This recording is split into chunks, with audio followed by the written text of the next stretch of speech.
Welcome to Season 7 of Paper Talk, where we share stories about growing and thriving in your creative business. I'm Quinn Nguyen of Pinkham Hosey. I'm Jessie Chu of Crafted to Bloom. And I'm Sarah Kim of Handmade by Sarah Kim. In this season, we want to explore the evolution of an artist's journey and the growth and struggle of having a business. Plus, we'll chat with other entrepreneurs and artists to uncover their keys to success. So get ready to unlock the potential in your creative journey with us.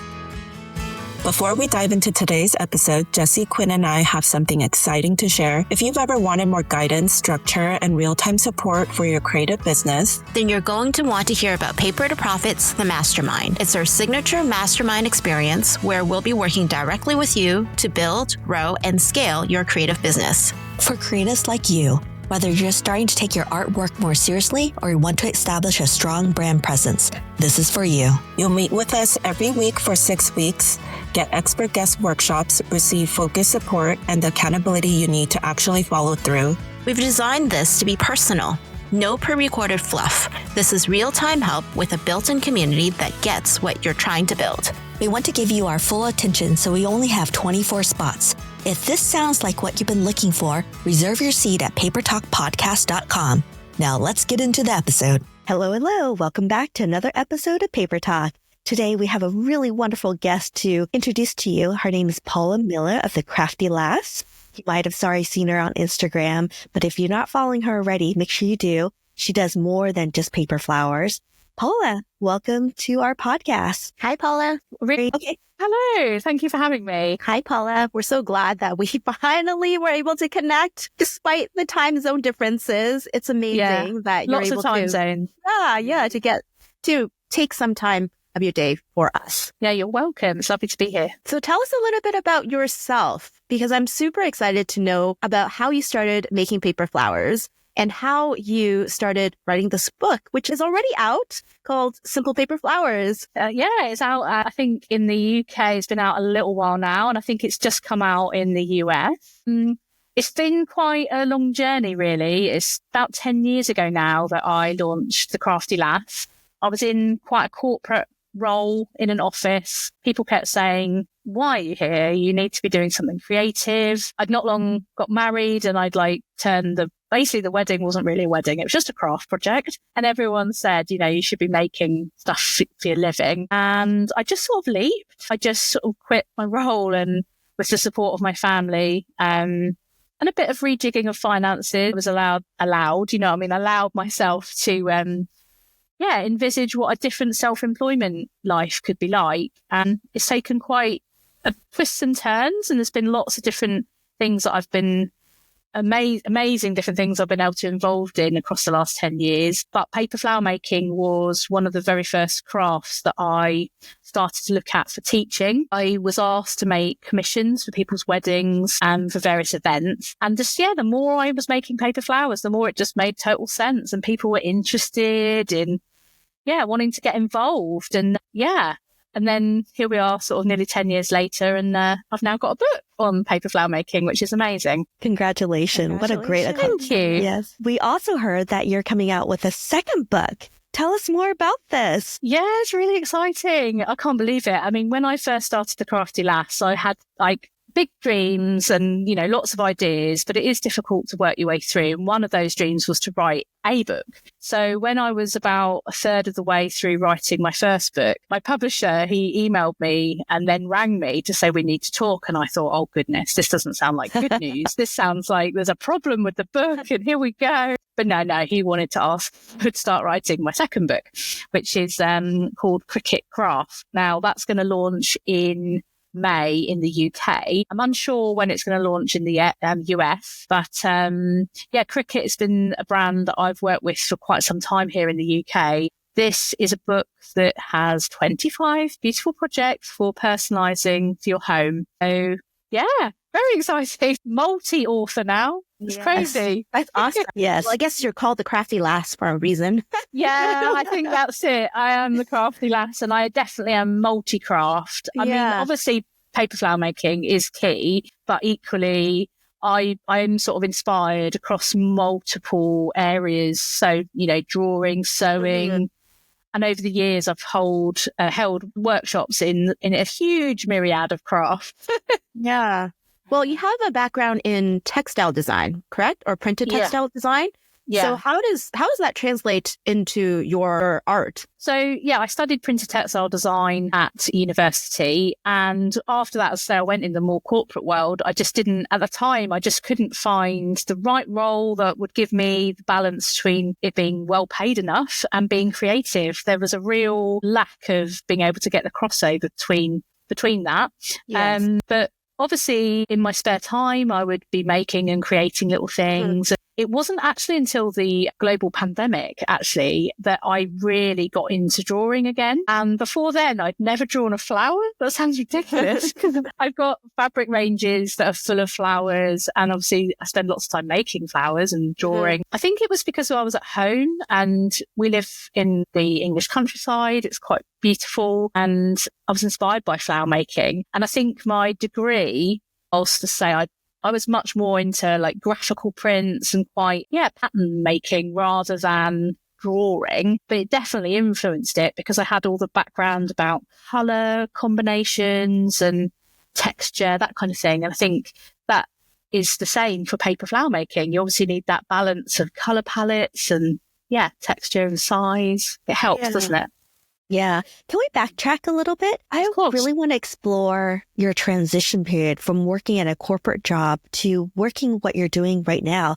I think our audience are always curious, how can I do this full time? How can I do something that I love so much and bring income to the family? How did you transition that? And how did you know this was the right path? Because I think that's a lot of questions people always ask us. How do you know when to jump ship and do 100% on what you're doing? Or was there a bridge where you did a little bit here and then you transition over? Yeah, so I knew the moment was right because I found myself in an area of my old office and I just was crying and I just thought, I can't do this anymore. I loved the people I worked with and actually having that stable income, my goodness, you wouldn't want to really just, but actually it wasn't bringing me joy. There was outdated technology. There was office politics. It was making me quite cross. So something had to give. And that was the right time. My boss, who I got on with very well, I explained the circumstances and what I was looking to achieve. And she very kindly, while they were finding a replacement, because that was never going to be instant, said that I could go down to 2 days a week. Now, obviously, that's still a significant pay cut, but it did allow some income. And me and my husband, we just worked away. You just don't go on holiday. You just do make the cuts, don't you, that you have to do. But then I actually then got, by chance almost, got involved with a shopping TV channel in the UK that was setting up, and it was all based on craft. So I went down to speak to them. Initially, I had no idea what I was going for. I just thought, why not? Just got to try these things, haven't you? I went more to chat from could I maybe do some demonstrating with them or something? I wasn't sure, but I, on the spot, was put into the TV studio to do a screen test, and they offered me a role there and then, not only doing on-air demonstrations, but also to be a buyer for them. So then that was a really big turning point, because then I suddenly was talking to suppliers. I was meeting suppliers all around the UK. I was having to, come up with packages for the TV shopping. And that was it just gave me a lot of connections in the business. I was very busy at this point because then I was doing 2 days a week in my old role. I was doing 3 days a week in London for my TV shopping role. And I was actually trying to set up the Crafty Lass by doing evenings and weekends, workshops and what have you. So it was quite a busy time. I think over the years, I've always just gone with my gut instinct. I've got a family as well. So within that time, I've had 2 boys, and maternity leave is a whole different battle of when you're self-employed. I don't really feel like I allowed myself a proper maternity leave. You have to just keep working. But as much as this is my job, it doesn't feel like my job because I love it so much. I'm so passionate about craft. I didn't ever feel like I was missing out. My boys, they craft with me or alongside me. And you just have to grow and go with what your gut instinct tells you. And yes, the finances aren't always going to be, I'm no way near as paid like I was in a 9 to 5, but my happiness is so much greater that I feel like I'm rich. Does that make sense? 100%. I feel the same way. For sure. Yeah. It's perspective, isn't it? Once you've got There's some no life point. experience. Well, it's just, I was just thinking you started in 2015. That's very similar to when Quinn and I, and even Sarah as well. 2015, I started in 2016, but around then we had started, social media started being, a thing, I think in 2010 or something like that. So it's very early on. But I mean, thinking back to your discussion about corporate life, I mean, at the time that we both, you're probably the same age as me, we both graduated from university, there wasn't a lot of choice in terms of pursuing your creative, love. There wasn't a lot of choice at all. You really had to work for somebody or be a starving artist. Because there were middlemen, right? You had to work, absolutely. You had to network with middlemen. Mm-hmm. I remember going down to an interview in London with my heavy, heavy portfolio. And I just remember it, like getting on the train, getting into this studio, and effectively them looking at it and being like, yeah, when can you start? Yeah. And I was thinking, well, hang on a minute, like, how much is to pay? And like, what am I going to be doing? And essentially, I would have to just be the artist, and whatever it is that they want me to draw. Mm-hmm. Very, very little money to the point where how could I survive on that? And I made that decision on the train journey back. I was like, I just can't go into this industry for now. I need to think outside the box. And I went into an actual Italian mail order fashion company, and I started in their buying department. And there were times where I was looking at colour palettes, but quite often I was some choice. I was more like making cups of tea and yes, yeah. But at least it was in you could see the creativity and the the designs and things. Yeah, it's not. I didn't continue down that path for various roles, but the point being, like, it just didn't make financial sense. Yeah, to start in the creative industry. Yeah, mm-hmm.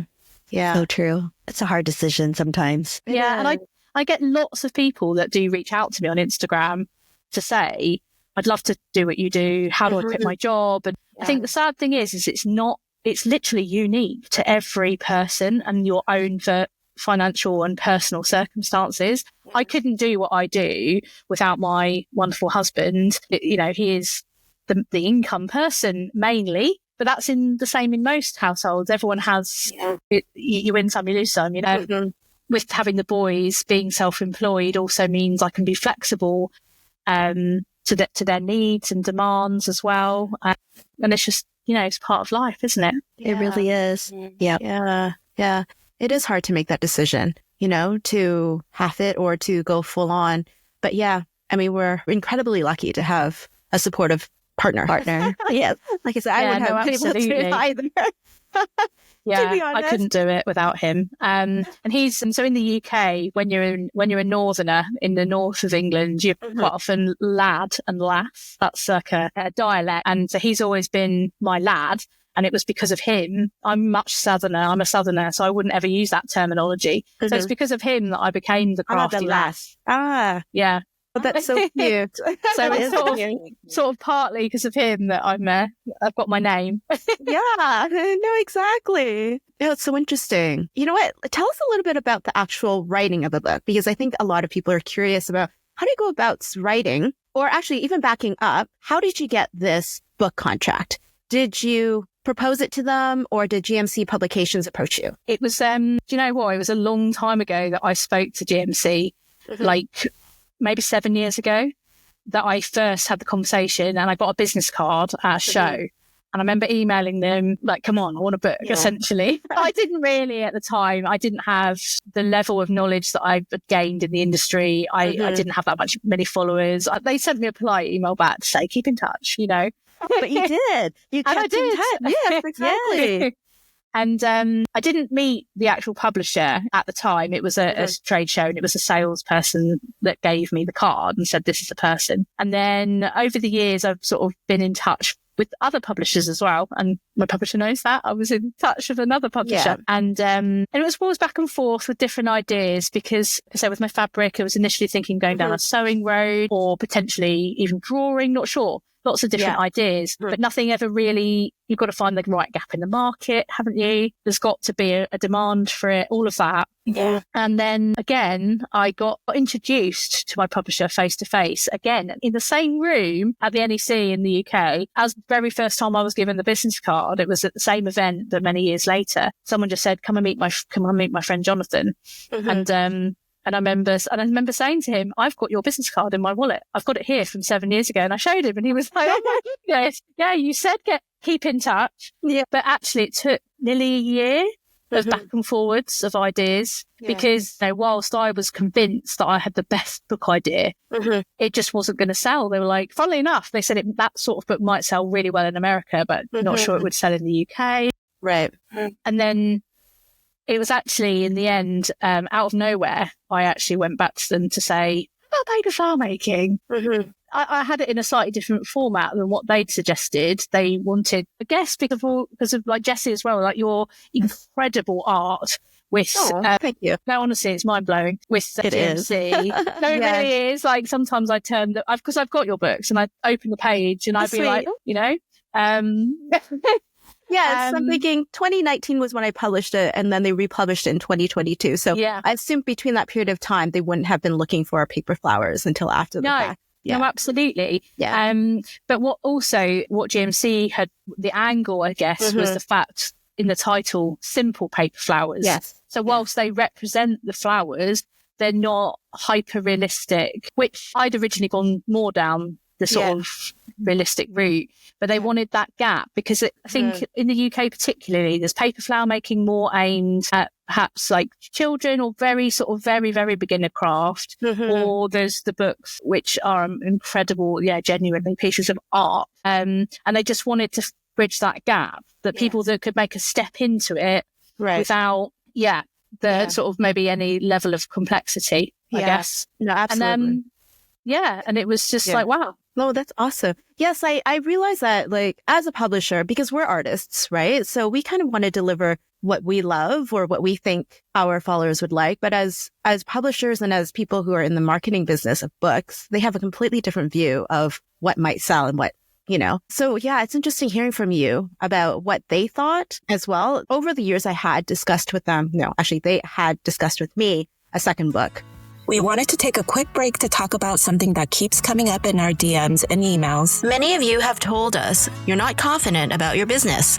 You're doing the work, but the growth just isn't happening the way you hope. That's why we created Paper to Profits, the mastermind. It's not just a business strategy. It's about mindset, visibility, pricing with confidence, and building an art business that's sustainable and personal to you. We pulled together the best of everything Sarah, Jessie, and myself have learned across workshops, collaboration, course creation, speaking, and sponsor partnership. You'll be surrounded by a small group of creatives on the same path. You'll get actionable feedback and the support you need. If you're listening to this and nodding thinking, that's what I need, head to papertalkpodcast.com to learn more. We'd love to have you with us. All right, back to the show. Essentially what happened was they republished my book in a paperback version, and they did change the name of it. So initially it was Paper Flower Art, and then they changed it to Paper Flowers, and they changed the cover as well. And my understanding was that they wanted to market to people who might have been intimidated by the first book and attract an audience that was more perhaps not being introduced into paper flowers. But I do understand also, though, from their perspective that, there definitely your book is a perfect addition, I think, to the lineup, because my book is not for beginners. There were some, maybe, arguably, but a lot of it was actually directed to my followers. Yeah, and that makes sense. There was enough that it made sense financially and for them to market it directly to my followers. So I think it was a perfect way for them to market a new book and to have you do it with the experience that you have. And you're able to deliver in a way that I cannot. I just can't. I think that's the thing, isn't it? It's really interesting because, as I say, it was GMC actually. They sent me your books to look at, and I was just like, I looked at them in like, how can I follow this? Like, honestly, when you want it to look like the flowers, but you want to keep it simple, it's actually quite difficult to tone down what you Do you know what I mean? Yeah. Oh, no, absolutely. 100%. We both do tutorials like for workshops, and it's like you can't dumb it down. You have to dash. Then you're like, pulling your hair out. Never. Yeah. How do I write this? How do I explain this? And you have to do it in visual form and text. Yes. Yeah. I found what are the flowers that you made that was simpler, and maybe Jessie did have a few of those flowers, or did you completely have different set of flowers that were simple? I actually deliberately chose not. I looked at the book wow, it's beautiful, and then I actually chose not to look at the books because actually, obviously it's important to do your own work, but I didn't want to be influenced in any way because it's obviously each flower. I mean, obviously, a flower can only be made in so many different ways if it's going to represent the thing that it looks like. But I thought it was really important to just more look at real flowers and photographs of real flowers and understand the construction so that I could just go at it from my own perspective, I guess. Because at the end of the day, I think, as you say, they're aimed at different markets, and it just made sense to sort of, try things out from scratch. And because I'd been making lots of flowers for years, and I had taught at many big events of flower making, I just went off what I'd already done in the past. For sure. What was like one of your favorite flowers that were in the book? Well, I do really like the ranunculus, just because of the colour, like ombre. You made a ranunculus in a simple paper flower? I did. Wow. It was the most awesome. It's the most complicated one in there, and then the simplest is probably like. So you do gravitate towards a hard flower in a sense, but then you had to make it more simpler. Okay. Yeah, absolutely. And I think again, it's more. I feel like they're sort of, some of them look realistic, but some of them are more stylized in that, yes, it represents a rose, but not maybe, as I say, like a photo, if that makes sense. Right. But you asked about the process of writing a book. I found that incredibly exciting, like to start with. I was like, wow. And by the end of it, I was like, oh my goodness, I need to get this project. Yeah. I got myself new scissors. That was obviously, I own too many pairs of scissors. Yeah. I had to get new scissors. What is your favorite brand of scissors? So I bought Katie Lemon or Lehman. I don't know how you pronounce them, but they're gold and they're just really beautiful and just, You deserve nice gold scissors. Yeah. And I even got a gold ruler.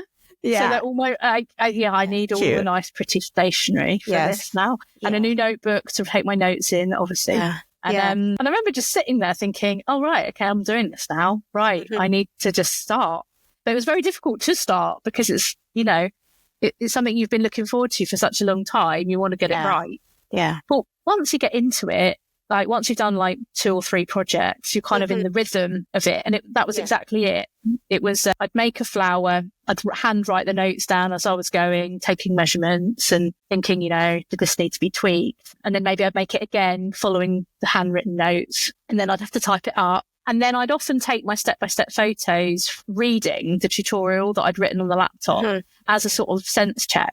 And obviously you think, well, I've made it twice by handwritten notes and I've made it again with that. The amount of changes that had to happen at the point of photography, it surprised me because I thought, I've done this right now, surely. Yeah. But no, because you need it to work with the visuals step by steps as well. Did you take the photos in the book? I did, yeah. Awesome. Yeah, all the step by steps. I have like my phone connects to my camera, so I had it all set up in flat lay. Yeah. Did you choose to do that because of was that a creative choice or was that a timing thing? Because for myself, it was a timing thing. Like I couldn't imagine having somebody come in and I had to get everything ready and have it shot in a week. But like all tutorials, like half done. You know what I mean? Yeah. No, I think probably a bit of both. Probably more to do with the control of time. Everything was very much done within the school hours of my children. Yeah. Or on an evening once they're in bed and my husband's home and I can get into the studio. But if I could just get a project done very quickly, I can do it. And I'd say I had the equipment already because I work with a few brands on doing tutorials. So I already had the setup. So it was a case of, I did a couple of projects as a test, which obviously goes across to GMC, my publisher. And then they would just say yes or no as to whether it suited the format that they were looking for. But yeah, no, I found the process, it was genuinely hard work. Like I think I was a bit naive. I thought this will be easy, but it was hard. but worth it because now it's done and it's out there. Yeah. And then but then I did a second one, and by the end of that, my goodness. So do you have a third book lined up? I do have a third book lined up, but that's definitely not set in stone yet. I've actually got a meeting about that next week. But yes, that's awesome. Exciting. Can we talk about your photography setup when you were doing the books? What kind of camera and how did you go about doing that entire process? It's a Canon camera, but don't ask me what one. Years ago, I just did my research as to what was a good camera that had the ability to film and take photos. It's a bit of a homemade setup in terms of how my camera is up. I've got like weddings, you get big lighting. It's essentially one of those adapted, but it's fine. My camera screws onto it. It's like perfect. I've got a big table where I used to teach workshops in my studio anyway. And that's just, I've got the right setup for it. My studio is an old barn, like a really old barn. There's no windows in it, which initially I used to think was a problem. But actually, it means you can really control the lighting. Exactly. I've got studio lights because there's no windows. It is consistent every single time. It will be the same, which is so good. Yes. Yes. Because I used to do it with to get more light. I used to open we've got big barn doors. I used to open it up, but I'd find like every other photo would be like the weather in the UK, light cloud. And, so having the studio lighting. And then from a style perspective, I just chose some really nice mount board, like for framing pictures and made them my backgrounds for each of the step-by-steps. Yeah. So that meant I can keep a nice, consistent, clean colour to the background of all of my flowers. Yeah, that's wonderful. That's such a good setup. I mean, you can use it whenever. Do you have things set up like permanently usually? So they can just go in there and click, click, click. Yeah, that's actually, I'm very lucky to have. We actually we moved to this house because it's a nice house, but actually, I remember being in the when you go around with the estate agent, and I was stood in this barn. And I was just looking at my husband, like he could see I was on the. This is going to be. You can see the potential. This is craft. This is my area. And for years, COVID pandemic, I would be holding workshops in there all the time, evenings, weekends. I did sketchbook clubs. Yeah. I had like introduction to craft where every week we'd try something new and had parties in there. So cool. Wow. But since, I say, I've switched more to sort of product. So doing my drawing for fabric ranges and I also do woodblock printing design. So hand carved woodblocks and the photography. So it's now like a really nice, probably a bit too big office for me because I just sort of work over there most of the time. Yeah. I love that you're such an entrepreneur and that you're able to switch hat from all these different crafts and figure a way to make an income from it. I love that so much. I think, I don't think I could do this without being able to switch. I find if I'm doing something for too long, I need to switch. I need to mix it up a bit. But yeah, it makes it interesting. Yeah. That's so fun. Yeah, that sounds amazing. Actually, having a studio in a barn, that's so cool. I mean, as a participant coming to one of your workshops, I think that's so cool. It's like right in nature. You're like appreciating that. And yeah, we used to have the double doors open, and where I live, there's lots of like horses, and they'll quite often walk past. It's very, very idyllic. So the horses will like walk past on the road with a rider, obviously. But it was really magical time actually. And I'd set the studio up to be almost like an old English sweet shop. Everything was in jars. And they had sweetie bags so they could like get their felt balls. So they could make it really fun and quirky. And have afternoon tea. It was nice. I would love to. Sounds like such a cool experience. What a dream. Yeah. Yes. That's so cool. Yeah. So my question to you is, are you a one-person show?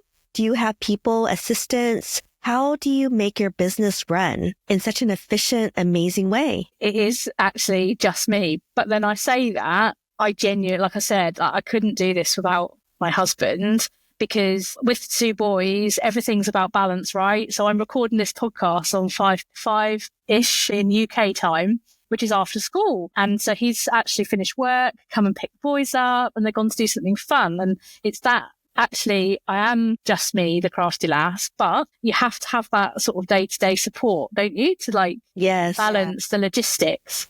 But I also do, sometimes I think, you know, I'm very key to think, well, I can't do it all. So I do employ an accountant to do my tax returns because, and I do most of the checking and things, but I make sure that they do that so that it's done correctly for a start. There's someone also to badger me every month. Come on, I need this information. I'd much prefer to be doing drawing and sewing and paper we all do. Yeah. Than looking at receipts and working out my mileage. Yes. Yes. But yeah, we all have our wheelhouse. Yeah, yes. Exactly. Right. We always talk on this podcast about the fact that we wear so many hats and we have so many balls in the air that sometimes they just fall. We can't do everything. Even if we could, you know, in the ideal world, we could do everything. We have the ability. It's not necessarily the right choice, right? No, absolutely. I mean, there's been times where, you know, particularly at the beginning, I used to always say yes to everything. I used to be very much like, oh, I must do this. It's a really good opportunity. Even if it's not for much money, you know, what it will gain. And I think as time's gone on, I've sort of learned the power of saying no sometimes, that actually I'm at my limit now, I can't do any more. But actually, if you do get to the point where you're overwhelmed or something disastrous happens, you have to just like tell the people you're working with, and you've got to be human as well as, you know, and it will surprise you. They might say, do you know what? It doesn't matter. Do it later. Like, it doesn't matter. It's actually, you know, these things happen. Yeah. People are a lot more empathetic about it. We kind of keep everything in, right? Even my husband sometimes is like, what's wrong with her? But I mean, once you tell them, right, they can actually help you. It's like the ask, right? There's no harm in asking for help. If you don't ask, no one's gonna offer because they don't know what's going on in your head, right? So, I mean, it sounds like, yes, your journey's been very magical, but I bet you there have been some challenges over the years. Can you tell us a little bit about that? Yeah. So after the pandemic, I know I keep going back to it, but I feel like it was quite key in quite a few people's lives. Obviously, it was a horrific time and worrying, but it also allowed people to stop. Like here in the UK, we were at home. I don't know what it was like in the US, but we were just indoors a lot. And at that point, I really did, because I used to do big events, you know, I teach 100 people at a time kind of events. And those events weren't happening. I didn't necessarily feel particularly comfortable at the time about restarting my workshops. And it was very much, well, what am I going to do now? Like, you know, and I think it's being able to stop and think and diversify and not be frightened of that diversity. You know, I always said, oh, I'm not going to do product. It's not for me. Whereas here I am. And actually, I would say most of my business now at the minute is focusing on product. And that includes book product in terms of like having to market products and sell things rather than the face-to-face element, which is what the original business was. I think that's definitely, you know, not being frightened of change, because that is something I can be guilty of. Sometimes it can be quite impulsive and like go with my instinct and my gut instinct, but actually it's not being frightened of things that are out of your control. Right. So I think a lot of us had to pivot a bit during the COVID time because, like you said, a lot of in-person events were canceled.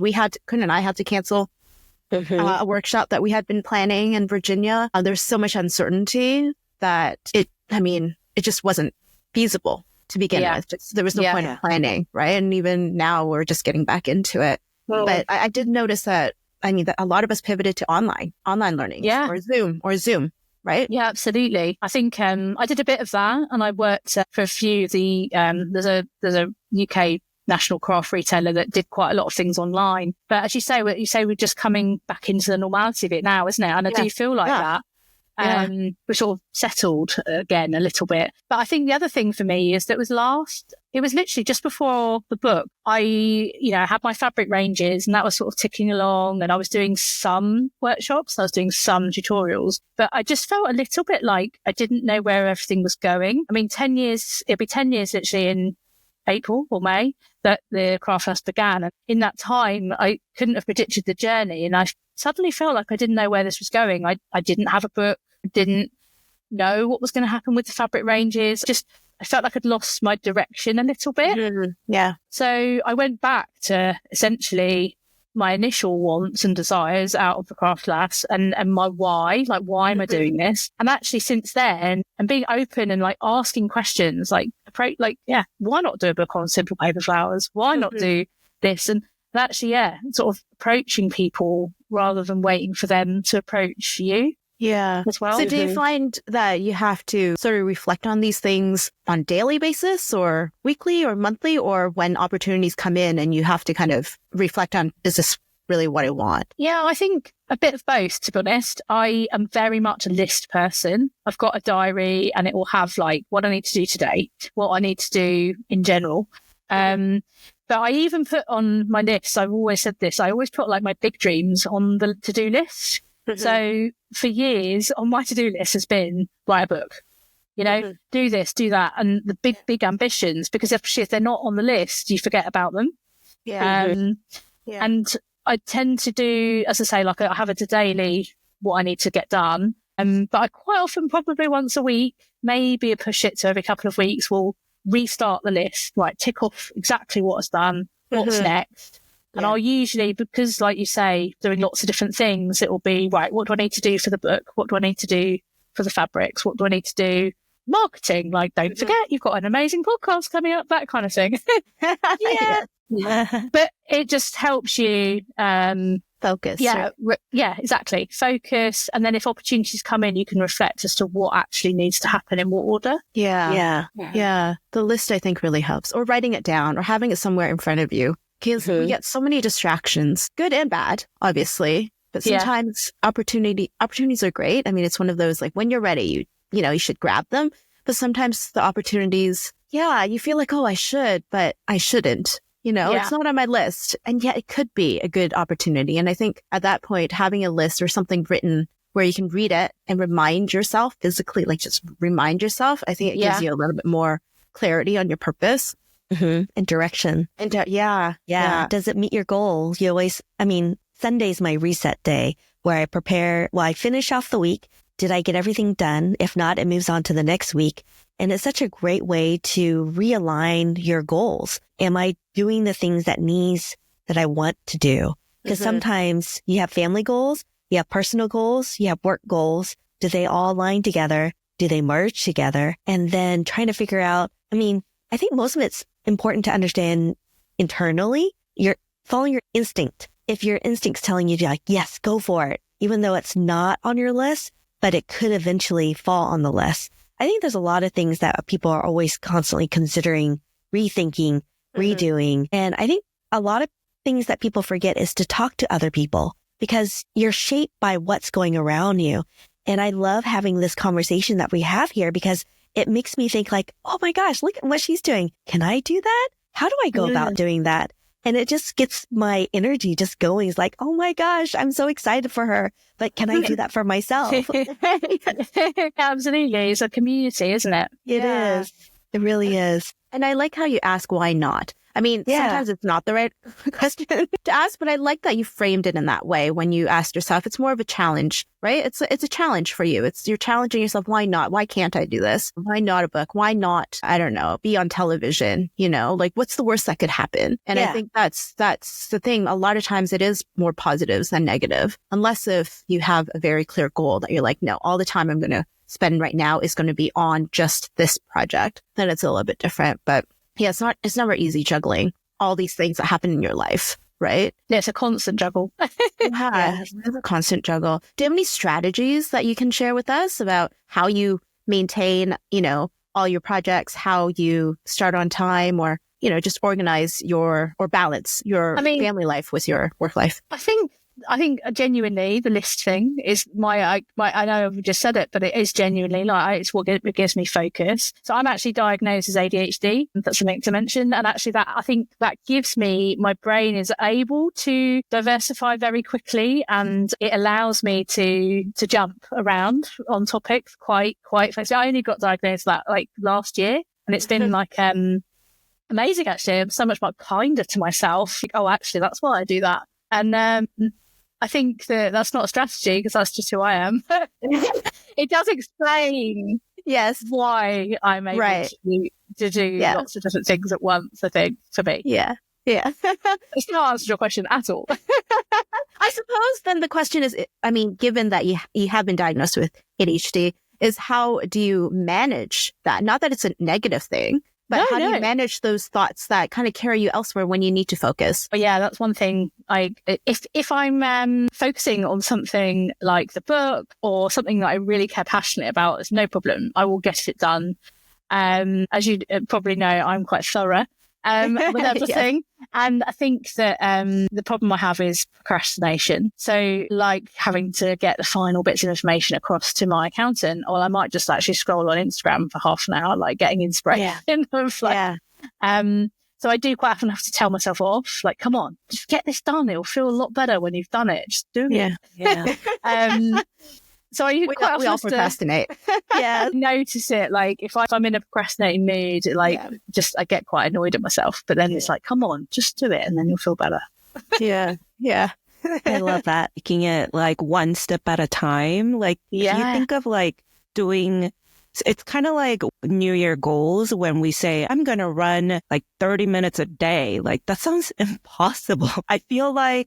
Yeah. So similarly as like our workout goals for New Year's, like it's kind of like, what if we just said, oh, I'm going to just take a 5-minute walk compared to a 30-minute run? Like it just sounds easier. Mm-hmm. So like even with work for me, at least my strategy is that like, let me do one thing on my to-do list, not like the whole thing. Like I do have like 10 things on my list, but just be proud of the fact that I got through one and then take it step by step. And sometimes my list is so overwhelming. So I have a list that's like really long, but then I have to narrow it down and then narrow it down. So I have like 5 notepads. And so each notepad, it gets like shorter and shorter. And I'm like, okay, start with the first one.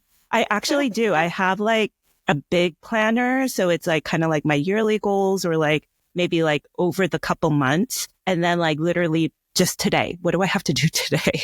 No matter what. That is exactly what I do. I've got a big list, I say, with all my things on it, and I have to separate it out. But I'm known for writing on my list, write new list. I do it all the time. Write new list. Because it's getting too messy now. So on the first thing on my list is yes. Okay, I'm going to have to ask you guys, what is a good hack to maintain your list? Because I also have lists upon lists upon lists.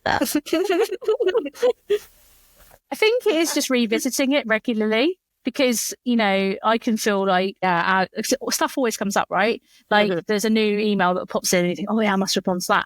So I keep up with the things on it, but also then being realistic as to, like you were saying, about like being realistic about what you can actually do like on that day. But yeah, it's, I find handwriting, I mean, do you have lists like a digital or are you handwriting into books? I have them both too. Yeah. Because handwriting, I do think it sticks in your head, whereas, but then the calendar alerts me. So then if I am scrolling on my Instagram for 30 minutes, it will alert me to go work. So I need it on both places. Yes.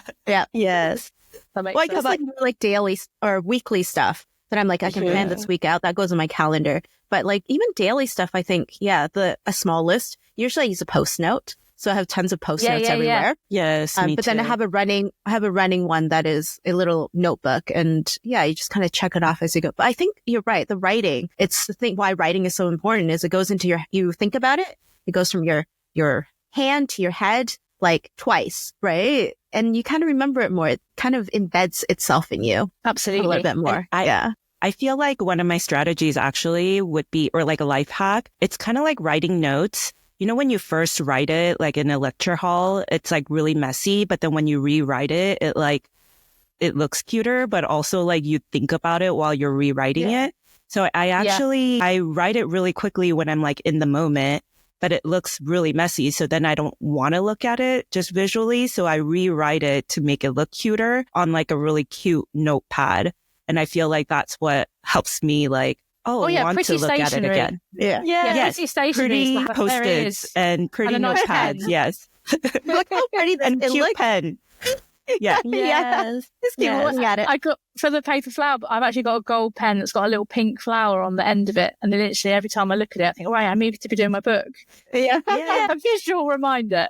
Love it. Love it. So let's end the podcast with life hacks. I know we shared a little bit of office hacks, but Paula, do you have a life hack that you can share with our audience? Yeah, I mean, I don't know if this is a hack. It's more just a reminder. So I'm definitely somebody that I'm always busy. I've got a million things to do, as we all do, right?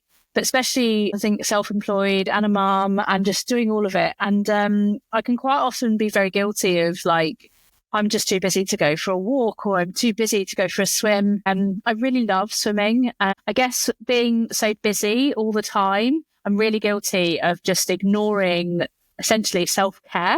I can be very much like, oh, my boys need this, or I need to get this done for work. I really do love like going for swims. We've got a lovely outdoor pool near us. And, you know, that sort of thing, really, I must do it, because actually, if I go for a little bit of time where I haven't taken care of myself, my productivity will go down, because I'll probably be grumpy, to be honest. I haven't had that time. I quite often, when I'm swimming, I'm planning or writing a tutorial, or I'm thinking about, or that fabric design, I could add that flower in, or that color combination would work really well. And I find I just reset.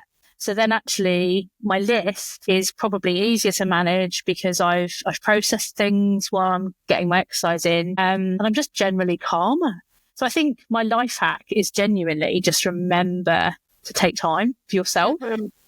Yeah. Not probably revolutionary. Drink more water, get more sleep, and move. Yeah. Good reminders, though. Yeah, we all need those reminders. How about you, Sarah? What life hack do you have to share with us this week? I guess I'll just say something similar to Paula. I feel like it's not a life hack, I guess, either for me, but I do tend to go through like something new, like a new hobby. And to me, that is kind of like a self-care thing as well. But also like, it makes me take a step out of what I'm so locked into. Like, I feel like I don't even know what it's called, but like, I'm like so stuck because I'm thinking about it so much, whether it's a flower, it's a new design, or it's a new concept. And then I can't think because I'm just thinking so much of it. Like, and I'm like, I can't like think outside of the box of that concept. So then I'm just stuck doing the same thing. Yeah. So then when I take a step back so I take random workshops that have nothing to do with paper flowers, that have nothing to do with, my business. I think it like the idea of like thinking of something else and then coming back to it makes me like refocus, but in a good way.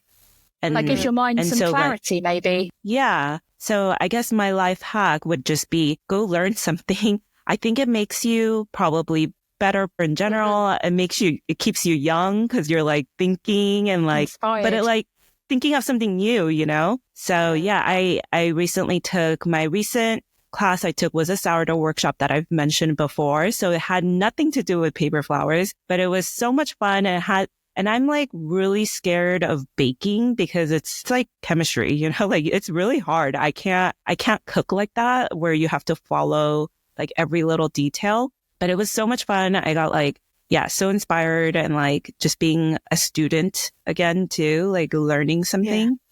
Yeah. And I'm scheduled to, and delicious, yes. And I'm scheduled to take a charcuterie class. So I'm really excited about that. It's like, it's obviously a fun time for me. So it's like a self-care process, but also like to be the student so that I could be a better teacher. Yeah. So I think definitely check out it. It is an experience that you're investing into. It's obviously not, like a cheap hobby to go learn something new all the time, but I think it's definitely worth that. And I remember Quinn always says like, I don't buy shoes, I buy tech equipment. So I would say this year, I don't want to buy shoes. I will buy, a new workshop or a new class. Grants. Yes. Nice. What about you, Jessie? So let me see, kind of like an experience. I try to fit in my workouts. I don't know if I've talked about this with you guys, but I try to fit in my workouts. Okay, backing up. Remember how I told you guys that I start work at 9:30 in the morning? That's like my hard start because I was having issues like being productive because it's so easy to just like cook, chores, and then it's like 11 o'clock. My goal was always to start work at 9:30. And so after I drop off the kids, I get home around 9-ish and I have about a half an hour. And that's when I put in, I get my workout in. And so I do it at home because I don't go to the gym anymore. It's just too difficult to work around my life schedule. Yeah. So I just do it at home, and I'm on Apple Plus, and they have a huge number of workout videos. There's some instructors that I like, some I don't. I personally like Kim and Bettina. So if you guys are on that, you'll know who it is. But so I've been doing 20-minute workouts about 2 to 3 times a week. But I find that I have a lot of difficulties keeping up with it sometimes. Even if you're devoted, it's really hard to get that schedule in. So what I've been doing lately is my life hack essentially is I have this calendar with all my family schedule in it. And I've been using a stamp to stamp out the days that I actually work out. And so I can tell in each week. So it's kind of like a public display of the days that I work out and the days that I don't. Not to shame myself for my family. My family probably has no idea. My kids haven't asked yet why there are elephant stamps on some days and elephant stamps on specific days. But I stamp them out because then I can visually see okay, this week I worked out reward twice. It is a reward system for myself because it's so training. Hard. I should, right? Give yourself a sticker to say I did my workout. Mm-hmm. Yeah. But it's so hard because it's so easy to be oh, today I'm tired because yesterday I went for a long walk, or we went skating, or we went skiing, or whatever, and I'm too tired to do it today. And then I take a look at my calendar and I'm okay, it's Friday and I haven't worked out at all this week. I have to it just it's positive reinforcement for me, I guess. Once I do, I just, stamp it. So yeah, I guess that's my hack. It's been working. So, I think I'm going to keep up with that. Well, from what you were saying, Jess, as well, I've started to do the school run actually in my gym kit. I mean, I used to really good idea. care. I used to really care. You got to look nice for the school run. Whereas now I'm actually, if I'm in my gym kit or whatever, when I get home, I'd have to get changed to do filming or do whatever I need to do for my job. So actually, you're in the clothes, so just go now. You might as well. Yeah. Just go for a run, right? It's just get in that gear.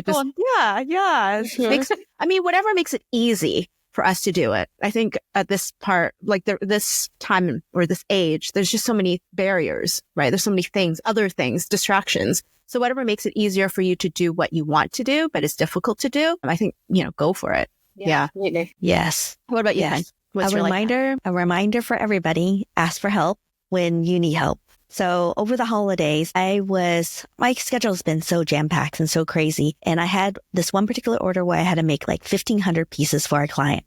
And the crazy thing is the event was, it was 3 months. And I was oh, I can do it by myself. And then I had scheduled a good 4 weeks to make it all happen. And then they ended up bumping it up earlier and then earlier. And I'm oh my gosh, the only time I could do it is over the holidays. And I have already all these other projects already lined up, and I've succinct it so I could give myself certain times. And so I happened to follow the holidays. I was going home for the holidays, and so I asked my mom and my sisters and my nieces, do you guys have time to help me with this project? And so I ended up packing all the papers, and it was a lot of paper. And I ended up not wiring it, but I just packed extra scissors and extra paper so we can just sit and cut and put it together. So that way, when I got home, I would be able to do it. My mom, as I grow older, I realized my mom and I are super, super similar. That's why we argue a lot, because we're too similar. But she and I have the same work ethic. And it was just so funny. She pushed me to work harder than I've ever worked before. She's why aren't you catching up? And I'm I'm trying. I love that. But yeah, it's a team effort, isn't it? It is. It is a team effort. So I literally, one of the Costco black giant Tupperware, I locked it together, packed everything together, packed it in, and my family were just one box? We can totally bang this out. And so we whipped it up and I had counted and measured and made it as easy as possible for everyone to do all things. So one of the things, I had to do a lot of foliages, and one of the things that I love to do when there's a lot of foliage and I have to minor all my leaves is to run it through the sewing machine, because I'm a sewer. So I love borrowing other techniques from other crafters to apply to paper flowers. And so my mom luckily brought her sewing machine. My sister had a sewing machine. We had 2 sewing machines going. Wow. sewing just, over 1,000 leaves. And then I'm sitting there trying to make sure everything's all together, cutting things, shaping things as it was going. And even my dad came in to help. And it was just a really great family thing. And then so we banged it out. Oh my gosh, it would have taken me at least 2 weeks of me just constantly doing it. And I had my mom, my 2 sisters, my 2 nieces, my dad, all helping me. And we whipped it out.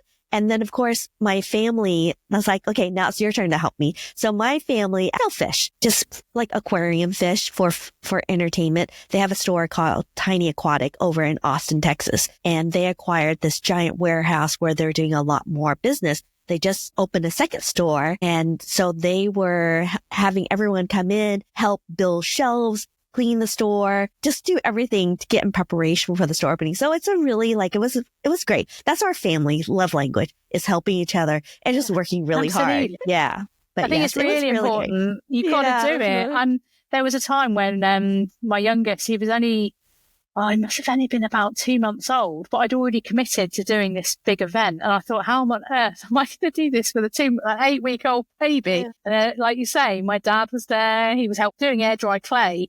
And he was there cutting the clay, 100. Oh, yeah. Anyway, the point being, yes, family are everything. Family, yeah. Yes. We should have good families that we love and can ask for help. And they were like, yes, we'll help you no matter what. It's so amazing. And I believe our community is so crazy amazing. I mean, I love working with Jessie, with Sarah. I mean, I was just talking to my friend Alicia and was like, ever since we started this podcast, I never have to worry about responsibility. I know Jessie has my back, Sarah has my back. I never have to question or follow up with them because I know 100% they're doing their job. And in return, I'm making sure that I do my job. So they never question me. So it's a really great pull back and forth. And I'm just so grateful for what they have to offer the community and what you're offering to the community too, because it's so important to have such a welcoming group of people that can share, tell stories, and to say, I also have families and responsibility, and you're not alone. And it's just so wonderful knowing that. Yeah, thank you so much for sharing your story with us, Paula, and your book as well. Simple Paper Flowers. Thank you so much, Paula, for joining us today. And as a wonderful thing, with Paula and her publisher, GMC Publication, they're going to give out 4 copies of Paula Miller's book, The Simple Paper Flowers. So go to our website, Paper Talk Podcast. You'll see the giveaway, put it in, and then we'll also be announcing on Instagram too on how to enter the giveaway. So keep an eye out for that. And we're so excited to do this giveaway with Paula, GMC, and Paper Talk Podcast. So thank you so much for joining us, Paula. No, thank you for having me. It's been a really lovely little chat. It's been great. Yeah, thank you, Paula. Congrats on your new book, too. We're going to be excited to see that as well. Yeah, I mean, I don't know. Yeah, it's very exciting. I don't know whether book 3 will ever happen, but we'll see.